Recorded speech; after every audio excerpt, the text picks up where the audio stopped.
Dallas Tamaira, welcome to Between Two Beers. Kia ora, thank you. We're very excited to have you in the Export Beer Garden studio today. We're both big fans. Fat Freddys and your voice have been the backdrop to nearly every summer I can remember, especially over the last 15 years. And I reckon Blackbird might be the most played song on my Spotify ever. I think rivaled only by Michael Jackson's Thriller, but that's because I've got a shared Spotify account with the kids, and they go hard on it. Yeah. Shay, how would that go for you? 10 feet tall for me would be high up there. Yep. But in all honesty, the Hamilton Broadway original soundtrack is probably nudging that at the moment. I watched the stage show for the first time this year and fell in love with Lin-Manuel. Is that Lin-Manuel Miranda? Yeah. And his take on Alexander Hamilton and the founding fathers of America. Quite different. Yeah, well, that's just me being honest. Yeah, no, I appreciate that. Yeah, weird stuff. Unexpected. Did you have you got that Spotify like list comes out at the end of each year, and it's got like the most ranked artists you listen to and the most songs? Did you come across that? Yeah, I can't remember what was at the top though, but I don't know. Bill Withers. Look, but something by Bill Withers is probably at the top there. Yeah. And I do have my son actually. He has a Spotify playlist that he's made through my account as well. Most of that stuff is stuff that I'd probably listen to old 90s hip hop that he's starting to get into. So he's kind of like ruling Spotify really. I mean, yeah. I actually listen to. We use Spotify to make set lists. So I make a set list, and I basically just get Fat Freddie songs and put them in order, and then send them out to everybody. So that's actually is probably one of my own songs. Is probably at the top, really. Yeah, I wondered about that because from everything I've seen and heard of you, you're a cool guy. But no one's cool to their no dads are cool to their kids, right? Oh man. I wondered if you're allowed to play your music around home. Like, do your kids let you play your jams? I played. Nah, they turned my stuff off. They turned my stuff. What did you turn off the other day? I was playing a song, like a new song that I'd done with someone else, like a famous New Zealand. I can't say who. Okay. But it hasn't been released yet. And I was playing it in my studio nice and loud. And I was listening to it. It was really good, man. It's sounding really good. And then he's playing games next door, and he just closes the door with authority. A little bit of there. But that's what happens when he's in like Fortnite land. He's in the zone, focused. Yeah. But yeah, I mean, I try to have conversations with him. Like I said, he's really into like 90s R&B. A little bit of Ice Cube there, Yeah. Today was a good day. That's the one. Yeah. Play that one. And not so much the reggae, but that hip hop thing. And I'll try to play some stuff to him, but he's like stuff that sounds similar to what he's playing. Yeah. Sound pretty same era, everything, and I'll play it, and then he'll just have no interest whatsoever. What about when you got new songs coming out? Like, they'll give you honest feedback on, I like that one, Dad. Nah, I don't really like that one. Yeah, look, yeah. My youngest son, so he's 10. He's a little bit different. So my oldest is 15. He's a little bit more set in his ways, and a little bit more of a creature of habit. But my youngest is, he's all about it. He's been on stage with us at One Love, performed in front of thousands of people. Loves it. Yeah. So he's all about it. He sings the song. So I just released a song called Stormy, and he's singing the chorus. It's all good, And but my oldest son, he doesn't really want a bar of it. I did play him one song from the new EP I'm going to release that he enjoyed, and I played it to him in the car, and we listened to all our music in the car, and he sounded like he quite enjoyed that one. Yeah. He said, "No, I like that one, Dad." It's kind of funny how you, like, your musical influences definitely come from those who are around you. Like, I think back to growing up as well. My brother's older than me, and it was the same thing. Like, the hip-hop song, he grew up in the 90s as well. Like, that Ice Cube, Even Rage Against the Machine was a tape that was on high repetition when I snuck out to his bedroom. And I guess it's the same with kids, that they do look for that influence from what their parents are listening to. Like I think about Boney M was like any party or barbecue growing up. My parents would play Boney M. And when I hear that now, I still toe tap. Yeah. So that influence in your household is obviously strong, with you mentioning Bill Withers at the top there as well from your formative years. Yeah. Yeah, they don't really have a choice, do they, kids? They, especially when they're younger and they don't know how to work the stereo. They just get what they hear. I think for me was it was a little bit of country actually. It was like George Thorogood and Kenny Rogers and all those types of cats when I was growing up.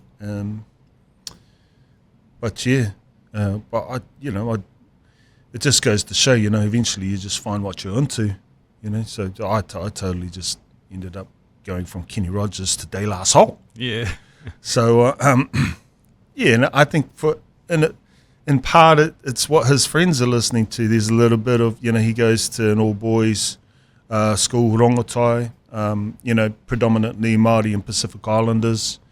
And so, it's just all what your mates are listening to. They're just listening to the fat beats. It's got a lot of bass and it's a little bit hype. They like to play, they come out with their boom boxes before basketball and it's like almost like a little bit of a sound clash. You got the other team over there with their boom box, got these fellas with their boom box, and so music is a big part of their culture. The culture that they're creating within their friend groups. So, I was surprised actually. I mean, I heard a track.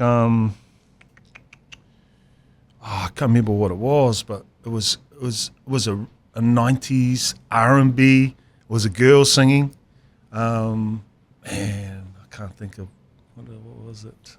A lot of those ones just getting remixed now, eh? The jams from sample, the 90s, and you hear them coming back in the popular but hits. faster, but faster. Yes. Yeah. Nah, so I totally had a blank there, boys. We might catch it again at the end. Better have a drink. So, we're recording this on the week that your new EP, Levels, is coming out.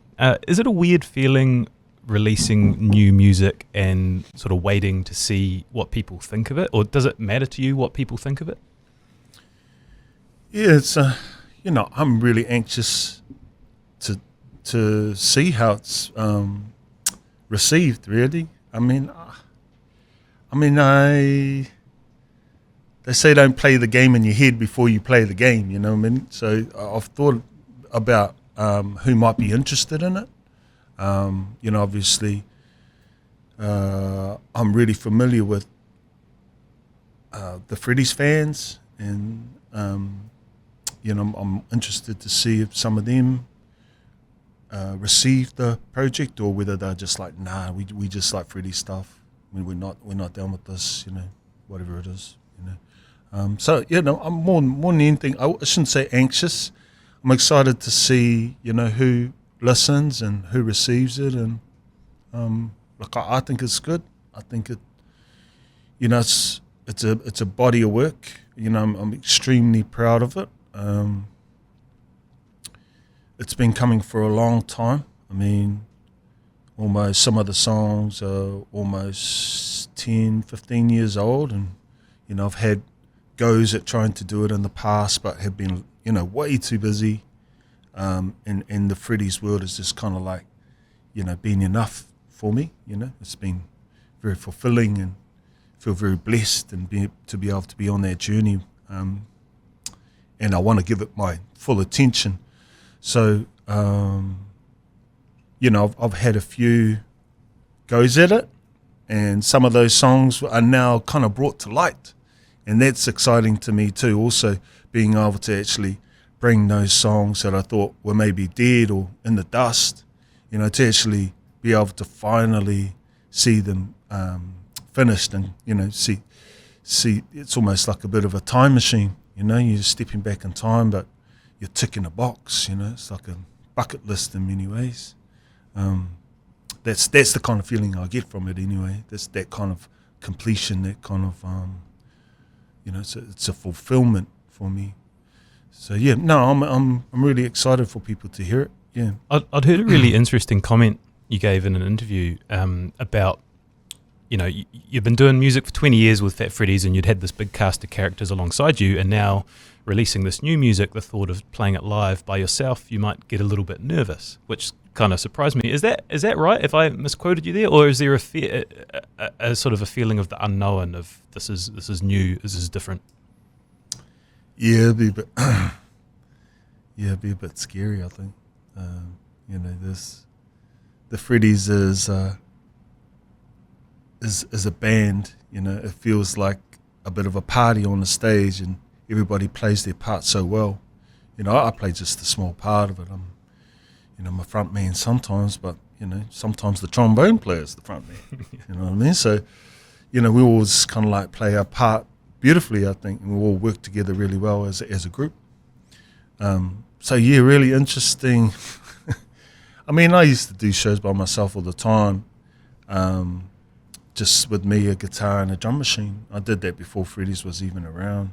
That's really easy for me. I love the tutu on the drum machine. It's almost like a video game to me. It keeps my hands busy, So I've done those things before. I guess so I would be a little bit nervous to do it by myself, not having the brothers there to support me. But more than anything, I just want to do these songs justice, I think. So trying to come up with a show that people can enjoy, sit down, and to take it all in, the full show, and leave feeling fulfilled, and really get into the songs. And I know I could do that with a Freddy show. We've been doing it for so long, but how do I do that with this body of work? How do I bring this body of work to life in front of people? So it's a little bit intimidating, I would say. I'm a little bit intimidated by that.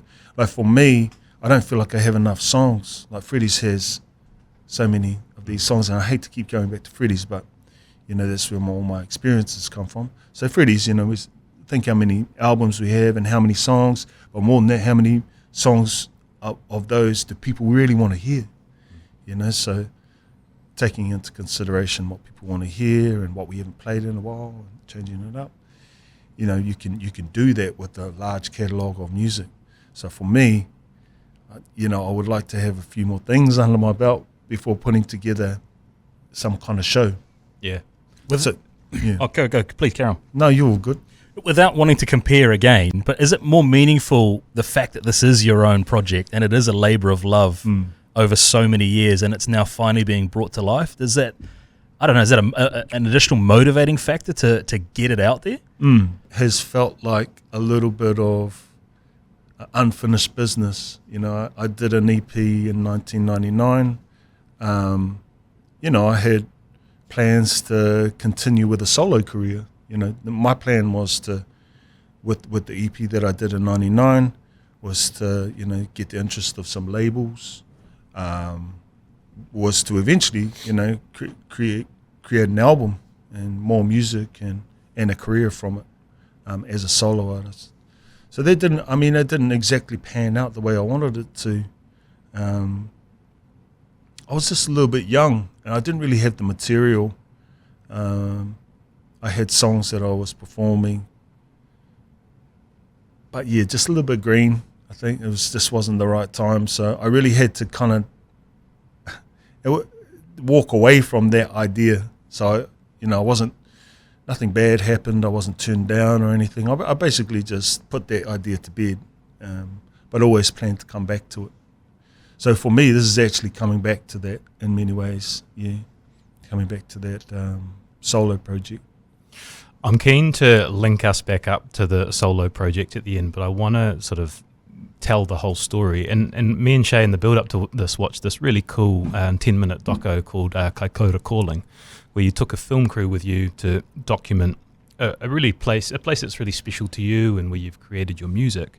And I wondered if we could start by telling us why that is so important to you, that place, and what it means. This Kaikoura's, it's the place I was raised. I was born in Christchurch, and we moved to Kaikoura when I was about 7, I think. So I spent, all my teenage years there. And it's just a special place. It's a beautiful place. You've got the beautiful mountains there, and then you've got the ocean, which is some of the deepest waters in the world, the massive trench. Swimming there, you just kind of like take a few steps out and you're up to your neck already, that kind of stuff. So just a place of depth for me. I didn't really appreciate that till I came back, till I left and come back and could appreciate everything, you know what I mean? Living in the city, come back. So there's that, being able to come back to a place you're familiar with. And, that's where you build all your core memories, when you're at that age. So for me, that place always feels like home to me. There's that feeling, that connection is there because that's the time where I grew up. The time that I grew up there was, I was influenced by that place so heavily. But now it's like a place that, it's almost like I've used it many times as almost like I was doing visualizing for a while. I was getting really nervous. My nerves were getting the best of me. I was getting really anxious before shows. So, but as part of my visualization, it would just be me sitting in one of my favorite spots in Kaikoura. So that place actually, I could take that place with me overseas. So, it started to just pop up in my dreams, I guess you could say, So that place now almost has like a dreamlike quality to it as well. When I go back, there's a certain peace, a certain level of relaxation that I hit when I'm there. And I think it has something to do with that. I use that place many times just to kind of like calm myself down, visualizing that. So, now it has that quality to it. At the moment I'm just sharing that place with my kids, and so I don't really have any whānau that lives there anymore. So, I had my grandfather had a crayfishing business there, and he passed that on to his son. And then his son, my uncle, he ended up selling it, and they all moved away, and granddad and Nana passed away. So, I don't really have many relatives there or reasons to return, other than I just really love that place. I have friends there as well, and, just revisiting and returning to those awesome core memories.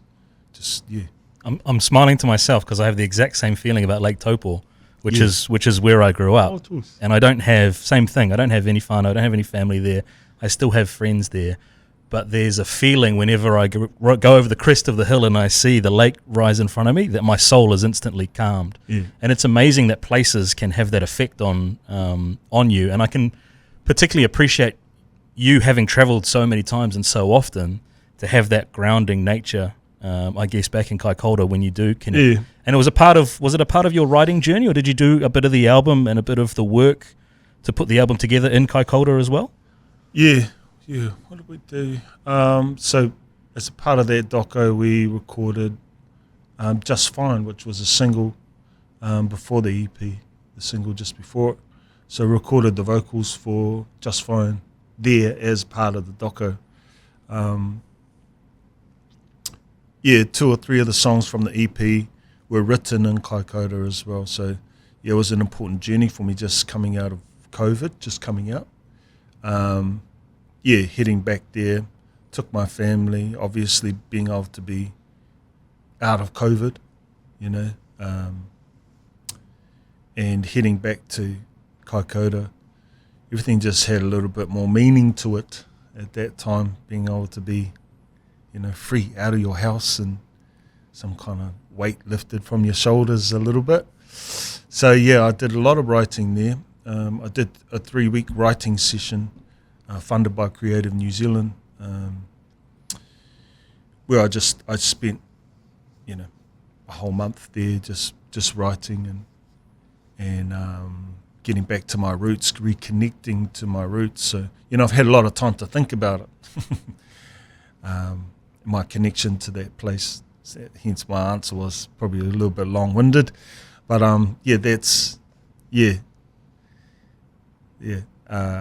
that's where a lot of the songs came from. So songs, there's a song called Shallows on there, that's kind of connects directly back to Kaikoura. Leaning, that's another one. These are water-themed songs. And also a place where I started to put together the EP as well. I started to pull in songs from a few years ago, put them together, start to try and create some kind of body of work. Yeah. Is that environment important to the whole project? I'm putting words in your mouth, but I guess that calm or that connection piece, is that critical to putting this project together? Yeah, landscape's really important to writing for me. And I think traditionally, in Māori, when it comes to creating Māori songs, traditional Māori songs and waiata, the landscape's very important.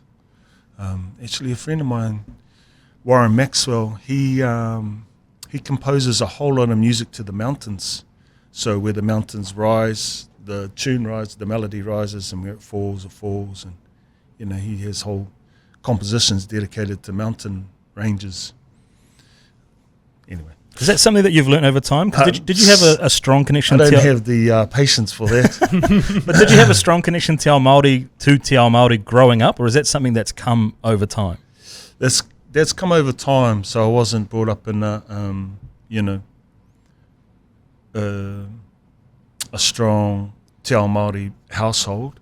So that's something that me and my brother, we found by ourselves through music, through waiata, through kapahaka, rugby, kapahaka, waiata, through time, over time,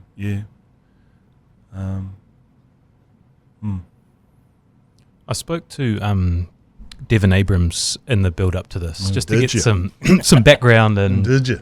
To get a few insights into what Dallas was like growing up. And he spoke about when you moved to Christchurch as, I think, a teenager, and you sort of dropped out of school early, and you found sanctuary in the spacies. Like was it the Spacey arcade became like your happy place or a place that you spent a lot of your time? Is that right? Yeah.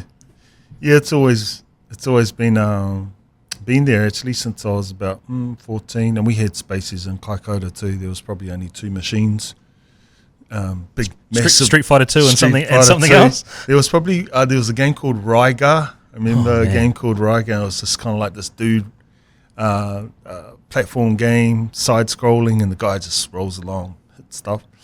But with only 2 games, it'd just be rows and rows of 20s.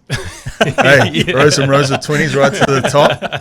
And there was a dude there. He was a little bit bigger than everybody else, and he'd come in and he'd have heaps of money. He'd just like put all his 20s out, and if you wanted to play, you had to pay double the fee. Stuff like that. But games was a great escape. It was just. And before the video parlors too, before the fish and chip shops and those spaces, we just kind of like did what we can at home till we had a little, like an Amstrad. It's green screen, green, no color. And then you put the tape in and it makes that sound. We had a ZX Spectrum growing up, which was the same thing, which was the tape games on it. I can remember that sound is burnt into my head. Yeah, it took about 15 minutes to load a game. Load it up, yeah. So, games, we're at the age where video games, these things, they just, it was kind of like, it was all brand new. Everything was new. So, and I really fell in love with games, science fiction, games, fantasy, all these things. These are just things I love to do, just to kind of escape, just make my world a little bit more interesting. I love games. And actually, when I met Devin, I was probably on the dole, straight down to Wizards, playing games down there. Because what were your dreams and aspirations growing up? I actually wanted to be a pilot. Yeah. But turned out that I was colorblind and I couldn't be a pilot. So, pilot or this is really early on. I won the speech contest and thought I could be a lawyer. Yeah, I thought I could be a lawyer. But yeah, it wasn't until I was maybe about 15 or 16 and then that kapahaka thing, and I got a guitar and learned a few chords that, I actually really made up my mind. Yeah, how old? Around when I was about 15 that I wanted to be an entertainer. I wanted to do music. Was that a gift from your dad, the guitar? Because you were quite a late adopter to music or to guitar?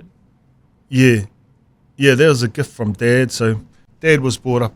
We were brought. Mum and Dad had separated when we were really young, when we were babies. So, I was brought up with Mum and our stepfather, and Dad lived in Christchurch. We still kept in touch, and yeah, we would just kind of visit him in the holidays. And I knew he was a musician, and I think around 15 or something, he gave me my first guitar, and then I took it back home. I only learned a few chords, only had a few chords. But yeah, it was with me everywhere. I was just walk around town with the guitar on my back, and then all of a sudden there was some other guy. I was the guy with the guitar. Dallas has got a guitar. Was busking a part of that journey? Street music and playing for people? Like, when did you discover your voice? Not till later on, actually. I mean, I had opportunities of singing when I was really young. I had not a too, had a fairly decent voice. That's another one. Around One when I was of the great 9, New Zealand voices. That's an understatement of all time. Like 9 or something like that. It wasn't too bad. I mean, it was early on. That's why I mentioned it. But then I just kind of thought it was dumb. It was a dumb thing to do, and it was just kind of like, we're living in the country, and it's just there's more interesting things to do than that. Like, go cruising in cars, or I don't know. It's kind of like lost interest in it. It's one of the teachers always tried to get me to sing, but so yeah, it wasn't till a little bit later on, and round about when I got the guitar. And, kapahaka, we went to one of the Māori speech contests for the first time, which was a really big deal, seeing other schools from around the country, and hearing and playing songs with them and hearing them sing. So, yeah, it wasn't until a lot later on that I got the confidence up to start singing, probably when I returned back to Christchurch when I was around 17. And even then, I wasn't very confident at all. I haven't been. I'm not. Those early days were. It was all about just learning, trying to be comfortable with my voice. I was around really good singers. So back in Christchurch, I was in a few singing groups. When I was around about 17, and all those boys were mean. They were mean singers at church, and I'd just do the bass part, the real simple part, the lows and just the BVs, and wasn't really. I wasn't confident. It wasn't really till I moved to Wellington, I think, that probably a little bit before then. What we spoke about earlier, that EP you put out, this can't be that far removed from the time we're talking about. Did the act of songwriting, I mean, you obviously got this incredible voice, but the actual art of putting a song together, did that come quite easily and naturally to you? It wasn't too bad, actually. Nobody showed me what to do. Nobody showed any of us back in those days, so I started writing songs with a group called Symphony, so that's the harmony group. And for some reason it was my dad actually had helped us out a little bit, helped us on the development side. He'd made a few beats and set up a few shows for us. So, and he really pushed original music. So a lot of the original songwriting, or the love of songwriting, or the need to want to write original music comes from Dad, actually. So he actually, not only with the guitar, he sent me a tape of his album, back in the days. He was a contemporary Christian artist, and he had a whole kind of album of songs. And, they were all his. It was him. He wrote them. He was singing them. So, I used to listen to that tape all the time. It was amazing. And, so there was a big influence on me. Original music he was writing. He was all that stuff himself. He was, just making it up. Funny how you always do what your family did. My dad was a journalist. I became a journalist. His dad was a songwriter. He became a songwriter. Yeah. It's just like the apple doesn't fall from the tree.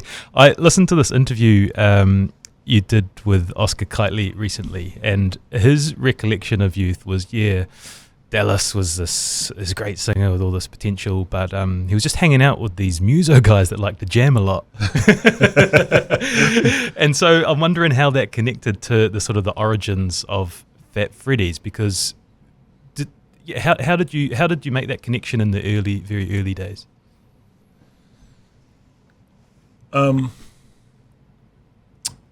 We just jammed a lot back in those days. It was a slightly different time, I think. Things were cheaper. I think we didn't really need to worry about rent. I was living in the middle of the city, and it would cost me like $30 to live in a room in the middle of the city. So cost of living was really, really low. So it meant that we could just experiment a little bit with music, lots of jamming, and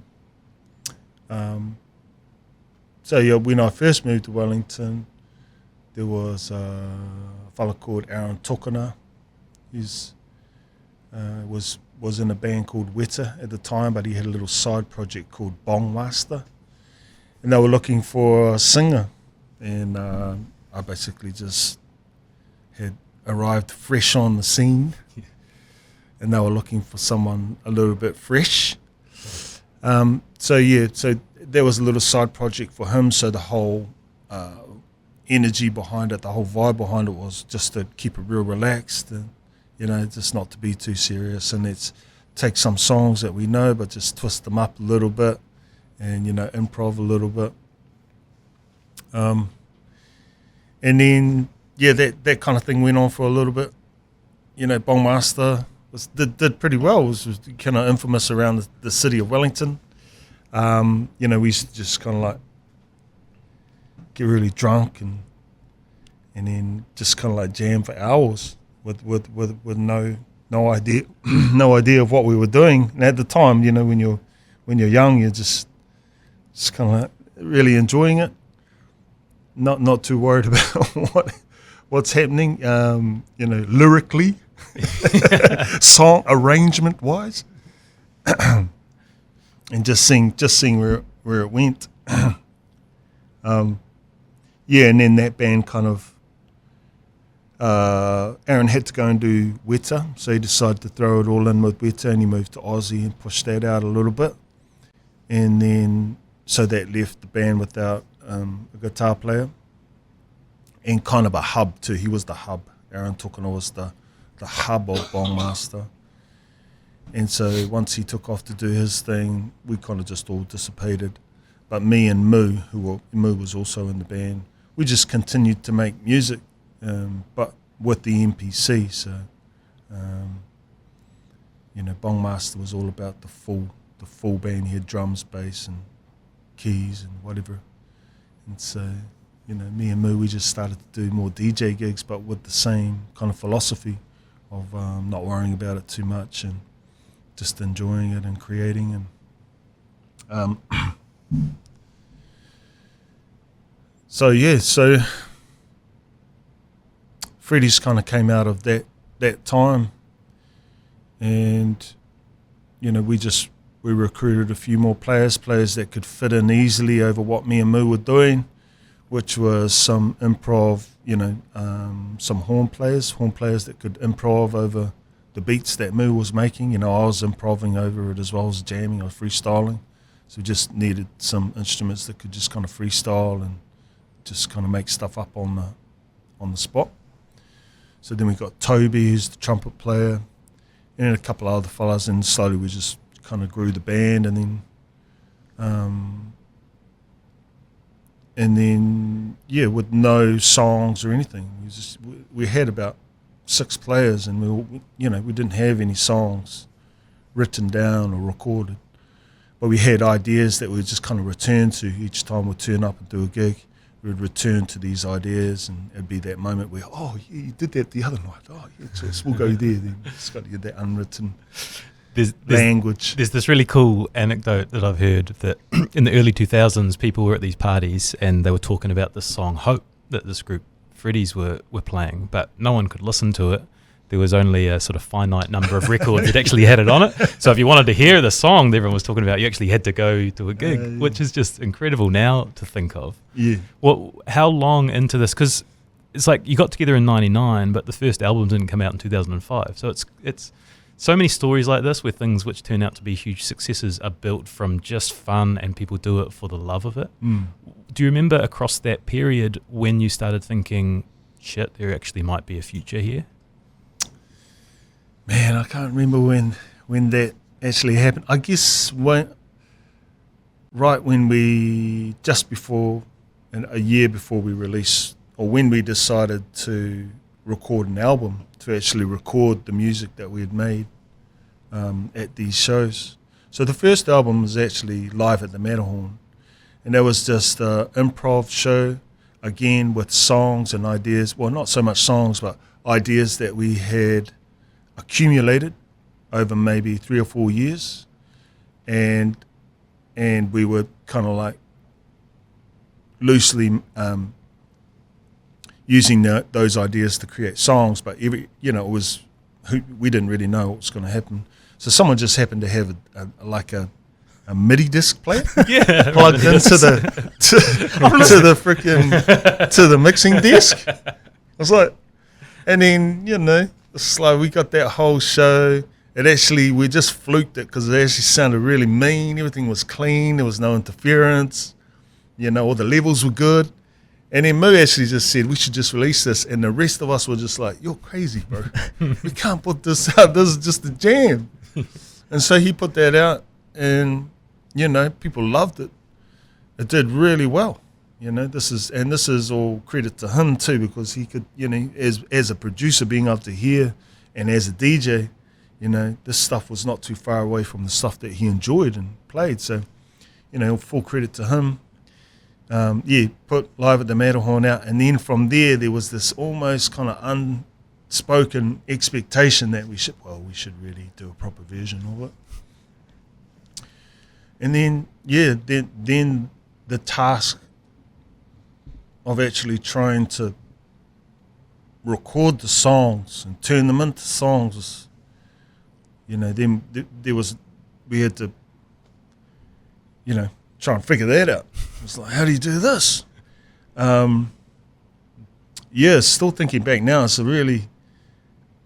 was such a massive undertaking because, again, we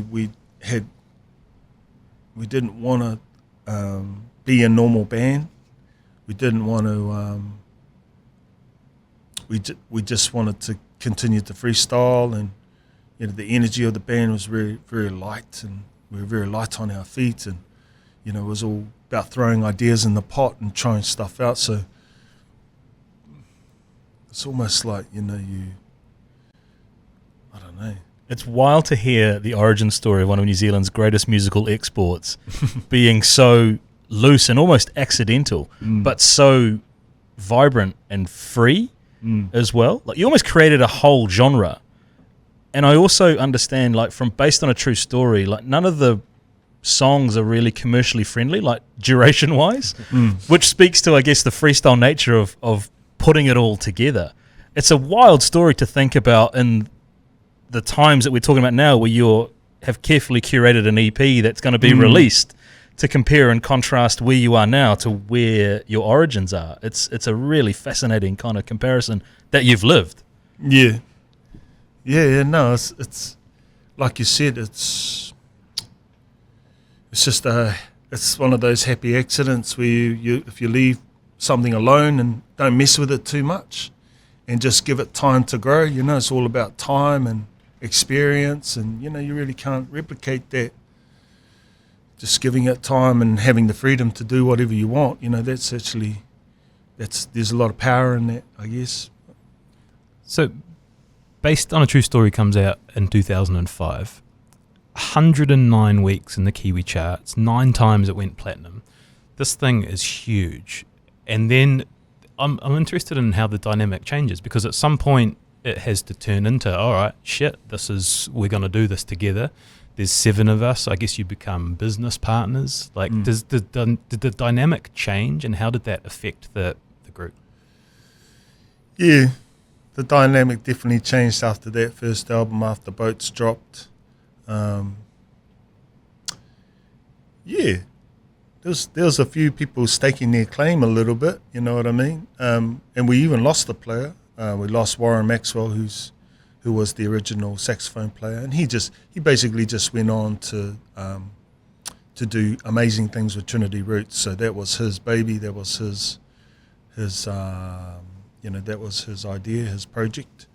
So he threw it all in with those guys. It was a tricky time, I would say. And then kind of like we actually went from New Zealand's, best kept secret to all of a sudden there was a few people on the outskirts going, no, that's not how it should be. You're actually ruining the music industry right now. You're doing all the wrong things. We don't like this. We don't like And this is some people high up in the music industry. I mean, I never forget going to the awards and having a couple of high ups come up to me and just kind of like give it to me. So, you guys, what are you up to? You guys need proper jobs. Get proper jobs. What do you think you're doing? I think there was it was really unexpected. There was a whole lot more focus on the band, and not all of it was good.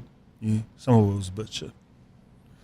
I'm keen to talk about the touring side of it, but I wondered if you've got recollection of the first international tour. Obviously, you guys are huge and you're traveling around the country, and that's okay. But going internationally with the 7 of you plus managers and family, it's a huge operation. Do you remember the first international gig?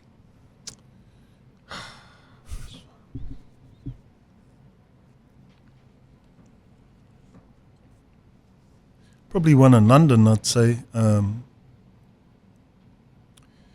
Some small, sweaty club in London. Our first trip over as a band, we parked up in South London and Tooting for almost a month, and we just kind of like subwayed around the city, just doing small club gigs, which is a bit funny because there were 7 of us, so some of those places were way too small for us. It's amazing shows though, so cool. And I forget one of the places, but Nathan Haynes, who's he was living in London at the time. He come down to one of the shows and he jammed with us, and I can't quite remember, but it's probably one of the ones in London. We were there for about a month, and then I remember one of our first shows in Germany, in Europe, was at a bar called Cafe Moscow in Berlin. And we were filling for Dwelle. Dwelle is like this R&B singer from the States, and he couldn't make it, so we took a spot, Cafe Moscow in Berlin, and that's probably one of the most memorable shows there in Europe. For what reason? We'd moved from London to go live in Berlin, so we stayed in Berlin for a month. Met some amazing people who are still really good friends with us today, actually. and they let us, some of them let it. They let some of us stay on their couch. It was a real family affair. The label Best 7, Moo and I released the track maybe a year earlier, Midnight Marauders, as a Joe Dookie, DJ Fitchie project, so it was just the two of us. So we had travelled over to Berlin, and we'd met Daniel Best from, and he has a small label called Best 7.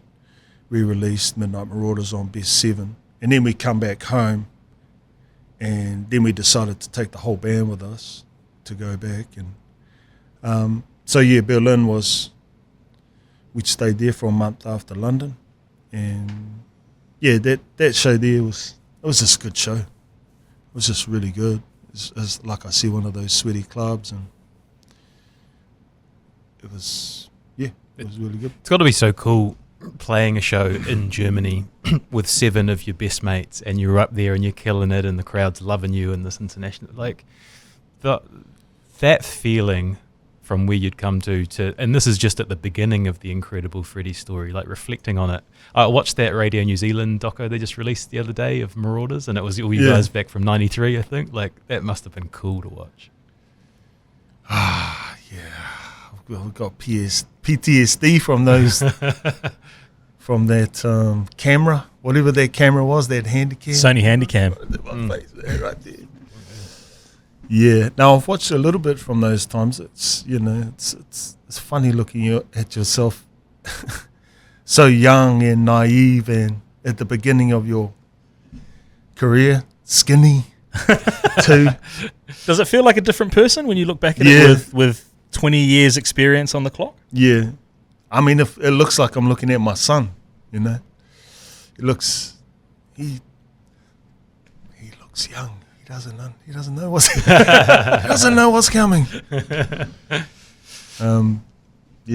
As the years went by, you obviously know what works for you as a group and what doesn't, what length of tour, what cities to go to, who to bring with you. Did it get down to a fine art, like, after a few years, or how long did it get for you guys to figure it out?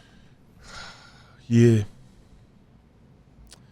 I mean, a lot of it is a blur now. I mean, we worked really hard before COVID. So, there's before COVID, and then now there's after COVID, which, we're really grateful for. But before COVID, leading up to COVID, that was a really good time for shows. We had a lot of festivals, artists were touring. It was a really busy time. And I think we were touring to Europe maybe twice a year. So we still hadn't had it nailed. I think we were overworking ourselves a little bit, and I was coming home just wrecked. So when COVID hit, it was good. We had a really good, had a little bit of a rest and feeling quite relaxed. But these last two, we did a show last year and this year, and the shows have been bang on. Just runs like clockwork. It's amazing. All the band is just positive vibes the whole way, and we've just been through it all. Now we just kind of like see the storm before it hits. Those kind of moments with you about four gigs in a row.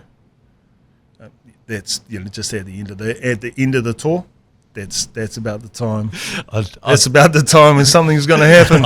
So I'd heard a story about 2 members of the band. We don't need to name them, but maybe it was about this time. And according to my source, 2 of the most peaceful, sort of pleasant blokes you can imagine, and they got into an argument about their iwis, and it ended in a punch-up. Oh, yes. Yes, that was early days. That's the first trip to Berlin where we just had no idea. So, those early days were amazing experiences, but man, we were just loose and that was... So what can I say about it? Gone back. You've hit the nail on the head. Gone back 20 years and just, that's right. I think there's probably been So there was that little punch up, little dust up there, and I've probably had one there in Scotland, Edinburgh. There was probably another one, but both were extinguished fairly quickly. The second one, I just remember Moo just lying on top of me, holding me down. I was very surprised by how strong he was. We're not doing this. But I could imagine after, like I've done sports tours, and you go away for 3 weeks or whatever. By the third week of seeing the same faces at breakfast every morning, eating the same, like just the littlest things can get under your skin. And I could imagine in that high pressure environment, moving from place to place, gigging after, late nights, early starts, you just probably want your space, right?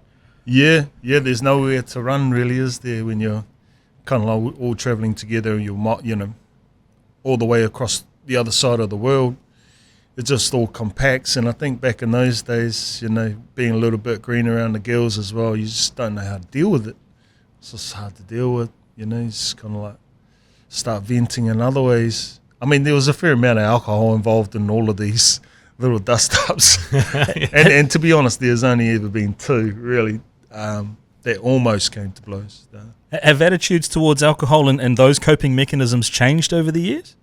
Yeah, it's there's a few less bottles on the rider, but that's just how it is. I mean, we're too old, man, and we do a fairly good job of looking after ourselves on the road. At least I do. I'd spend a lot of time just kind of, like you say, getting your space. I think that's really important, and I tend not to party too hard. Maybe the last night we'll have a little bit of a party and have a good time to celebrate it all.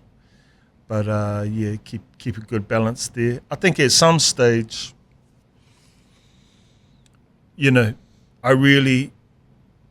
had to ask I had to just kind of like learn how to be a professional and what it takes to be a professional. So for me it was, and I'm still working on it, but for me it's making sure that I can turn up and perform for every show. So that means, sleep's really good for your voice, drinking lots of water, probably just, and, turning up on time, things like that,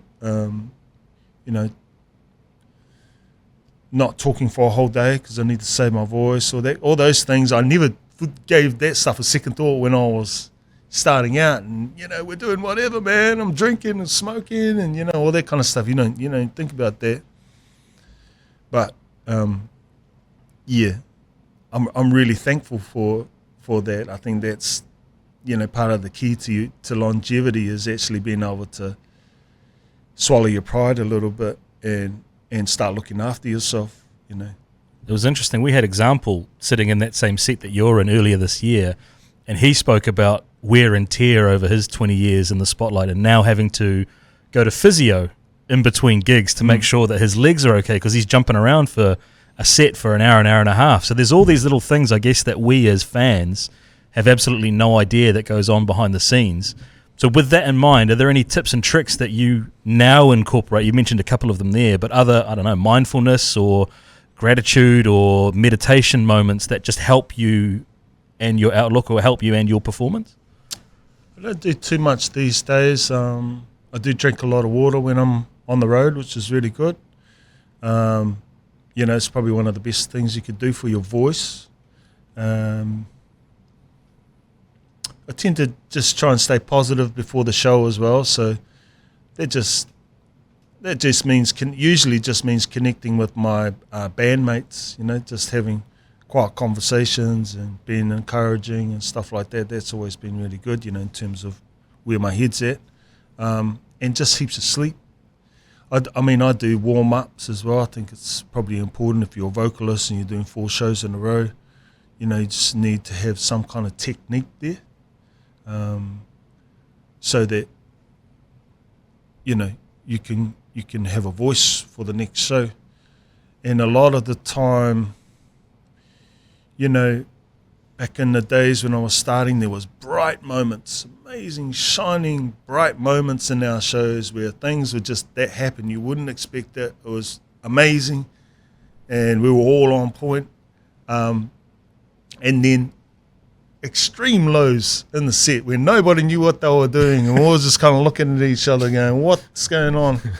So I think, that's fine if you're just starting out, and but once you have an audience and you're playing sold out shows and Alistair Palace in the middle of London to 10,000 people, consistency is important. I think that's what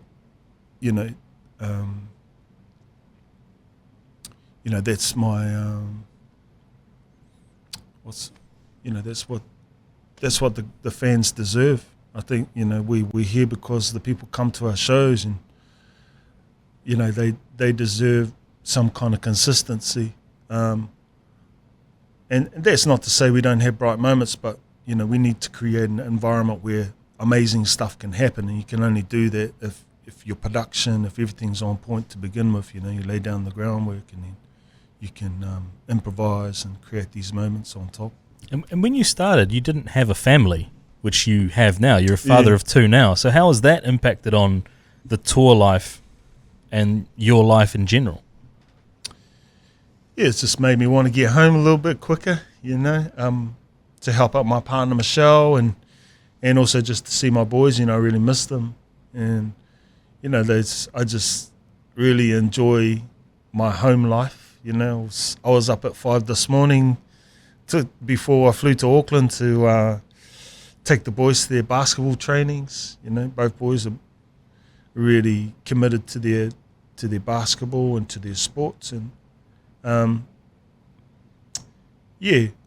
there's also that thing where you're putting food on the table. There's that little bit of extra incentive, to kind of like start taking your job a little bit more seriously, or how can I be better at this thing that I've got going on? This is my opportunity. I'm going to take it.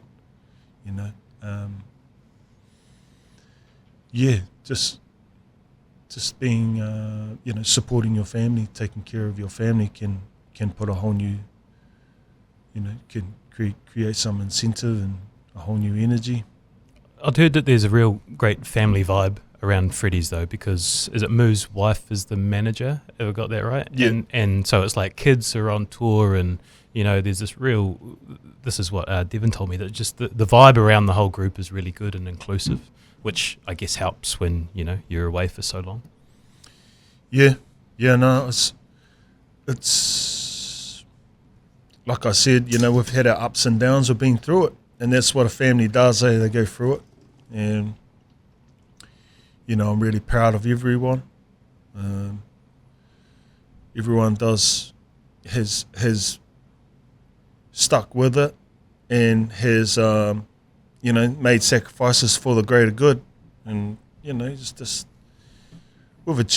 we've achieved a lot, and we continue to, and that's because there's not that many egos when it comes to Freddy's. I think, like I said before, everybody does their job.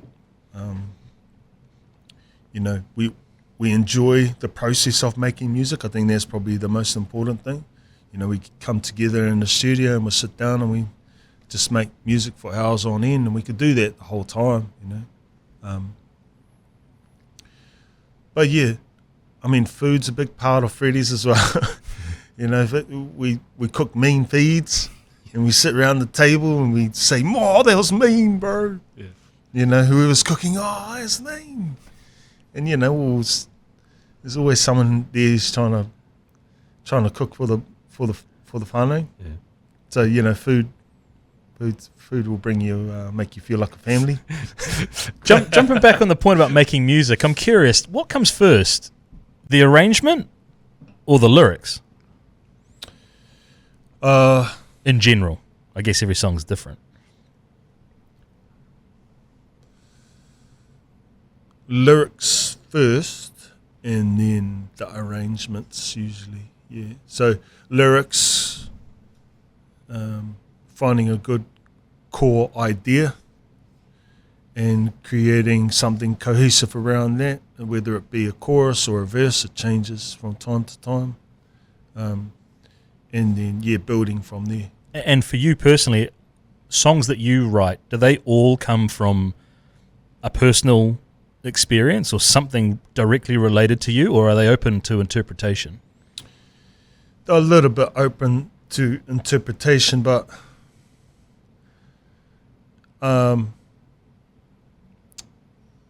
no, I mean most of them are, from experiences. Yeah, I find it would be very hard to do the opposite, to write a song that has nothing to do with me. I would find that to be really tricky. But yeah, there's always something in there, some kind of experience, or something that's happened in my relationship with someone, or something that I've noticed that I can relate to. So always a little bit of me in there. It ties in nicely. I've got this quote I want to read from Scott Towers, who plays sax in Fat Freddys, about your songwriting. And he says, the interesting thing with Dallas's lyrics, oftentimes they're responses to very personal things from him. Looking out his window and seeing someone on the street, for example, is this room. Being in Kaikoura near his auntie's crayfish shack, and the feeling he has while he's there is Kay's craze. But then when you take these songs out of that context and put them out into the world, they have a sort of broader meaning and people can paint themselves into the picture. His style was really starting to distill down into this unique way of writing. It's quite an open canvas he creates for you as a listener. And when I read that, I thought about this Radio New Zealand interview I heard you do a little while ago, and the interviewer was sure that your song Seconds was about playing PlayStation, and your reaction was brilliant. You're like, oh, was it? I never thought of it like that. Like, didn't confirm whether it was or not, but her interpretation was definitely this was what it's about, but it very easily could have been something else, that blank canvas. That's by design? Yeah, that's good. Shout outs to Scotty. That was beautiful, bro. Awesome. Yeah. I guess you write what you see, so the inspirations usually always come from me. But then, there's at some point people don't want to hear you just talk about yourself. I think at some point music's supposed to be shared with other people, so there needs to be some kind of broadening of the idea so that others can jump on the wagon, so to speak. So yeah. I think he nailed it on the head there. That's it. Just kind of,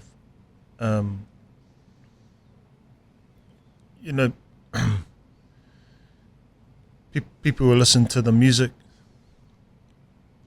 once they find something that relates to them in their life, they're more invested in what you're making, I think. So, it can sound a little bit general sometimes, and I do tend to stay away from real classic, I love you, baby, that kind of thing. Yeah. Or, what's another one I stay away from?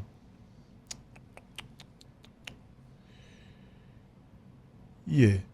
Song cliches. Just cliches. Yeah.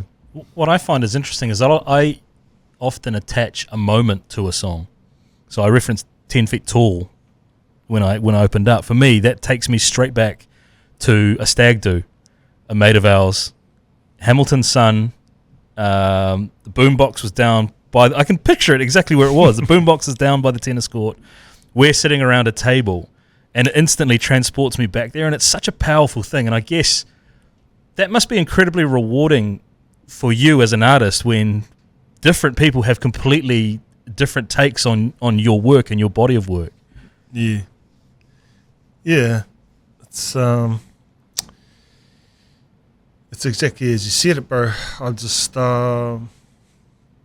I do the same thing. There's songs I listen to, or take me back to, good times, better times, and those are the songs that definitely. I want to link us up to lockdown because I feel like this is kind of the start of your solo project and getting back into it yourself? Because you were scheduled to do all these tours, lockdown comes, you obviously come home, and then you have some time to reflect, recalibrate, just figure out, I don't know, a version of the future. And that's when you start getting into the songwriting and putting the mahi in to actually produce your own stuff. Was that a really important time? Was lockdown a bit of a game changer for you? Yeah, lockdowns was like I said, we'd been working really hard up until lockdown. And then, I mean, once COVID hit and we all went into lockdown, it was just a time for me to reconnect with my family. It was a time to, you know, work on music outside of Freddy's, and I just ended up returning to a few old ideas. They just happened to be stuff that I wanted to work on. I actually started making loop videos, so I had a looper, and I would just was just making up tracks by myself and just playing all the instruments. I did the first one for I did the first lockdown video I did, the loop lockdown video I did was Hope, and I did it because we had to cut our tour short in Europe, Freddy's, and that was just kind of like a little bit of an you know, just sending a song to all the fans that missed out on our shows, you know. So we weren't allowed to hang out as a band. We weren't allowed to be in the same room as each other. So we couldn't, you know, do a version of us all together. So I just thought I'd just do one, and we'll put it online for all our fans, and you know that was our way of just saying, you know, kia kaha, stay strong, and you know, thanks for your support, and we'll be back, that kind of thing. So, you know, I did the song Hope, and that process of putting it together was really enjoyable. It was like, you know, I was trying to get the sound right, and I did a few takes, and it sounded really good, and I was like, played it to Michelle and my boys, and they were like, oh yeah, it's pretty good. And I filmed it at the same time, and it was really enjoyable process, and also just kind of like kept me busy. So I just did a couple more songs, one song that I wrote from scratch, and then one song that I had done with another producer from Europe that I decided to just kind of like remix. So I had these little lockdown videos and started posting, and then, you know, just kind of like was figuring out social media at the same time, you know, just kind of like posting stuff up, and people were like, oh yeah, and clicking and liking, and I was seeing how that works. I had never really messed with that before, things like Instagram. So yeah, just kind of that whole process of creating something for the fans, and then just kind of like throwing some of my own stuff in there, and then by the end of lockdown, I just actually had a whole heap of ideas, and I'd actually been really busy in recording stuff and interacting with new kind of like listeners and stuff. So yeah, it made sense once we left lockdown to just continue that, you know. And also at the end of lockdown, things still weren't certain. We still weren't too sure when we were going to get back to work, you know. Everybody was still getting paid by the government, and you know, everything was still up in the air, and there was just that feeling of, well, you need to make some money here, or support, or you need to start thinking of other ideas, because Freddy's is not going anywhere for a long time. So yeah, just started just kind of build a little bit by myself, you know, and then me and Devin started working online, and then yeah, just kind of ended up recording some stuff at home. And he was a big influence in sort of pushing you along. He sort of said you guys are at opposite ends of he's sort of energetic and let's get it done, and you're more like take your time. Did he help get this out the door? Yeah, he did. Yeah, he sends me, I mean, we've finished the EP, but maybe 2 or 3 days after the EP, he sent me a whole nother EP that was ready to go. So he's like, you know, he's energy guy, constantly making music, constantly sending me stuff. And I'm really thoughtful, you know, obviously everything's got to kind of like make sense together. Yeah. But yeah, it was good. It worked out really good. And I think the kind of music that me and him made probably wasn't something that he'd done before. I think it was quite new for him. So it was, at least at this stage of his career, where he's working with a lot of well-known singers, and he works quite closely with major labels both here and in Australia. So this type of music that we did together was a little bit more organic. I did it up in Wellington, up at Bays, and Moo was mixing. It was all still feeling like, like the whānau had contributed, and it was still kind of like a family project. And using just Wellington musos too, that was quite important. I'm really proud of the music that Wellington makes and the musicians that work in Wellington. So, and proud, just generally proud of that city. Just that's kind of like, that's definitely there in the album as well, and in the sound of the album for me. So I think that was quite a different experience for him. Real musicians. I think he's really good at working in the box as well. So a lot of the stuff he just creates by himself and then sends it to me. It just sounds finished and amazing and polished and done. And so, I really wanted to work with a drummer and a bass player, and I wanted to work closely with these guys and see how they did it, because it'd been a long time for me working with a drummer and kind of being in that more traditional band environment. So that was, the experience of that was important for me for the CP, to have that experience, not just the outcome, not just the songs and the finished EP, but just to have a really good experience. So yeah, that was a bit different. We took all those tracks, and then Devin directed the band, and he mixed the live instruments and stuff like that. So yeah, I mean, we go way back though. We go back to, we used to play basketball together, and we used to call them jet planes, because he used to eat a bag of jet planes before every game. And he was just amazing. He just used to hit threes all day.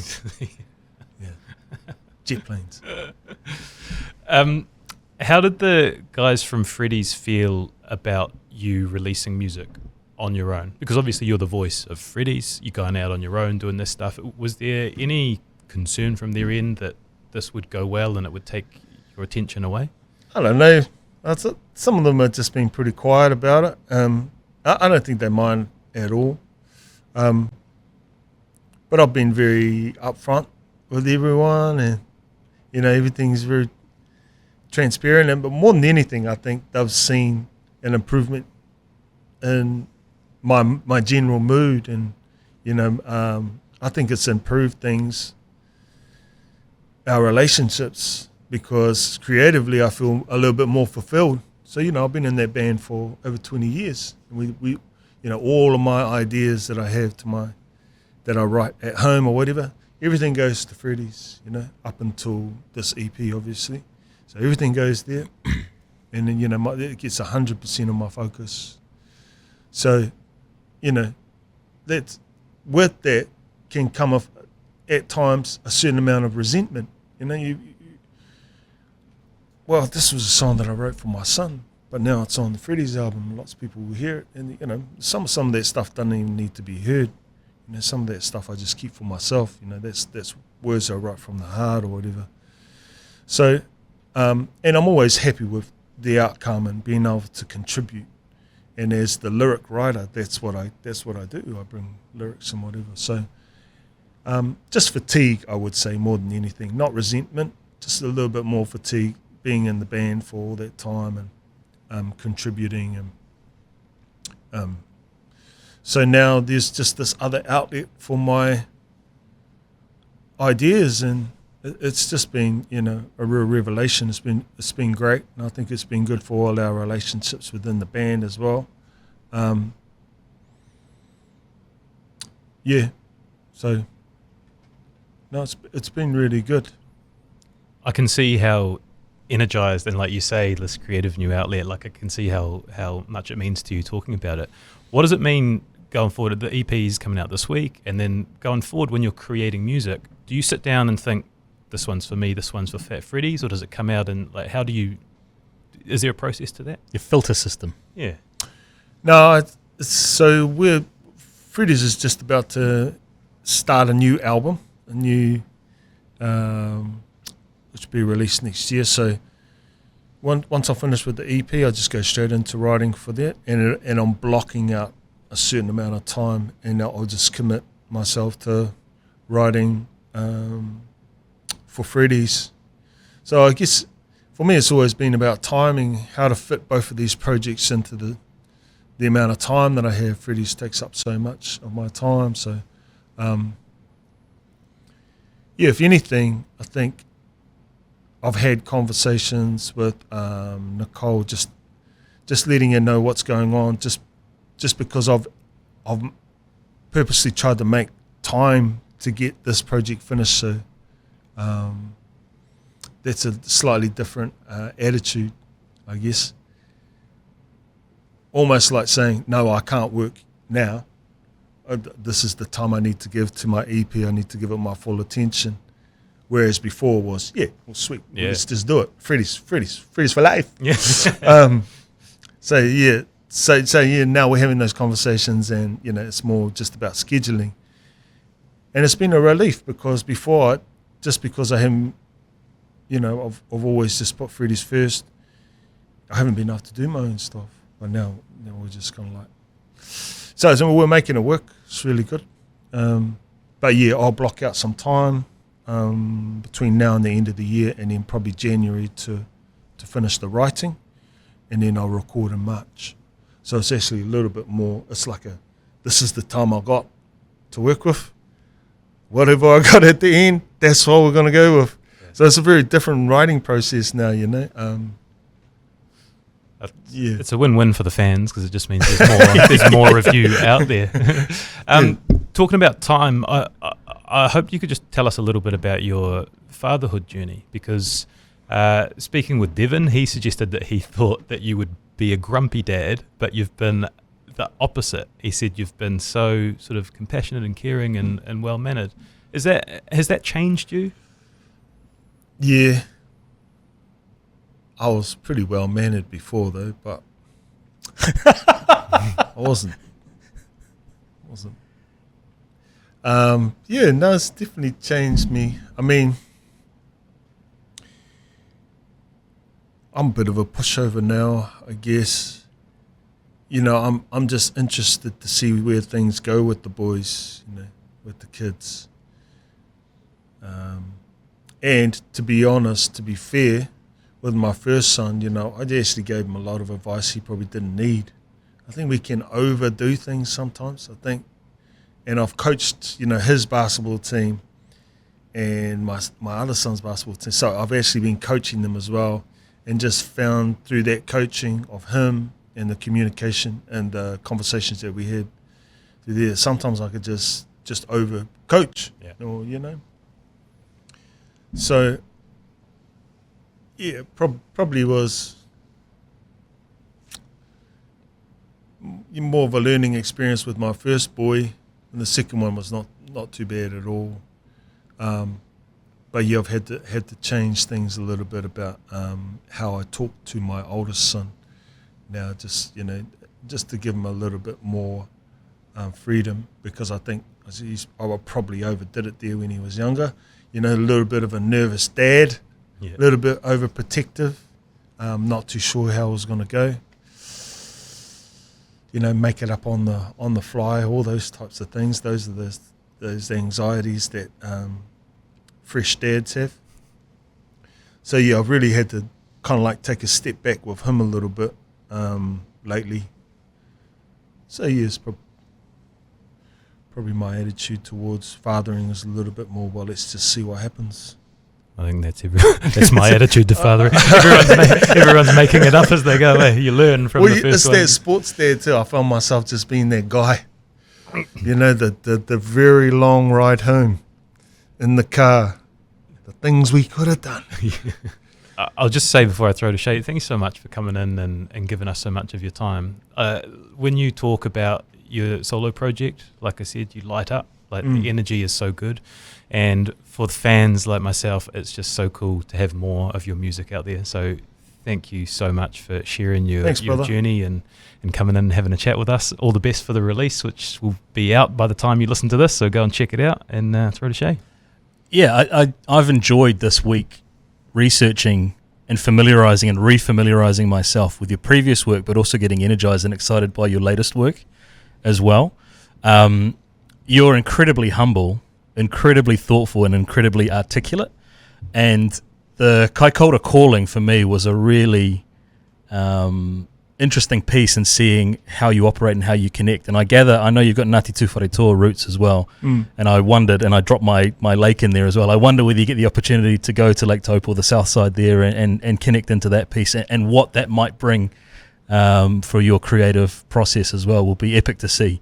So all the very best for the release and for the drop and for things to continue moving forward. That's a great idea, bro. And I have thought about that as well. But yeah, thanks to both of you. Thanks for having me. And yeah, cheers. Cheers, Dallas. Cheers. We're huggers at the end of an episode, bro. Oh, yeah. Close it off. Oh.